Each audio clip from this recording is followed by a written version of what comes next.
Heart attack যদি কারো হয় কিভাবে বুঝবেন? দেখেন, বুকের মাঝখানে চাপ আসবে, মাঝখানটাতে। অনেকে মনে করেন বুকের বাম পাশে মনে হয় চাপ, না, বুকের মাঝখানে ব্যথা বা চাপ, এমন চাপ যদি 20 কেজি ওজনের একটা পাথর আপনার বুকে চাপা দেয় তাহলে কেমন ওজন লাগবে? ভারী লাগবে না? মনে হয় একটা ভারী কিছু চাপ দিচ্ছে, এরকম চাপ অনুভব হবে। সাথে এই চাপটা আপনার এই শোল্ডারে বাম হাতের দিকে ছড়িয়ে পড়বে, হাতটা মানে কক কক কক কক করতেছে, আপনার ওই সময় ঘাম ছুটবে, সাথে শ্বাসকষ্ট হবে এবং আপনার বই ভাব আসতে পারে এবং মৃত্যুর ভয়। এই কয়টা ফিচার যদি আপনার থাকে, আপনি কাল বিলম্ব করবেন না। যদি হাসপাতাল পাশে থাকে অবশ্যই হাসপাতাল নেবেন, কিন্তু অনেকের এরকম হয় যে হাসপাতালে ডুবে আছে।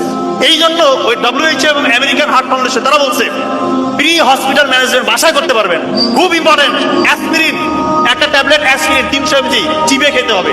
অ্যাসপিরিন চিবিয়ে খেতে হবে, ইনশাআল্লাহ তার 50% মৃত্যুর ঝুঁকি কমে আসলো। নাইট্রোগ্লিসারিন একটা হচ্ছে স্প্রে পাওয়া যায়, নাইট্রোগ্লিসারিন মার্কেটে বিভিন্ন নামে আছে, ওইটা জিহ্বার নিচে 2 চাপ দিতে হবে। আর একটা হচ্ছে অ্যাটোরভাস্টাটিন গ্রুপের যে কোনো একটা ওষুধ 40 mg খাইতে হবে। আল্লাহ চাহে তো তার মৃত্যুর ঝুঁকি ইনশাআল্লাহ আপনি 70-80% বাসার মধ্যে কমাই দিলেন, এরপর দ্রুত হাসপাতালে নিয়ে যান।